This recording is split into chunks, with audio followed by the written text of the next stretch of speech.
కీర్తనల 39:1, నా నాలుకతో పాపమును చేయకుండానట్లు నా మార్గములను జాగ్రత్తగా చూచుకొందును.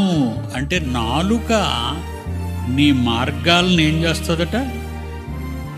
పాడు చేస్తుందండి. నాలుక మంచిది కాదండి. మన శరీరంలో ఉన్న నాలుక దేవుని వాక్యాలను పలకటానికి బదులు విశ్వాన్ని మండించేటంతటి పవర్ ఉందటండి నాలుగుకి. మళ్ళీ ఎన్ని రుచులు చెప్తుందండి.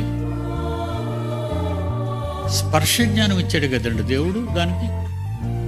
ఒక విధంగా కాదండి, అన్ని కోణాలలో మన నాలుకలు మనలను దేవునికి దూరం చేసి సర్వనాశనం చేస్తాయి.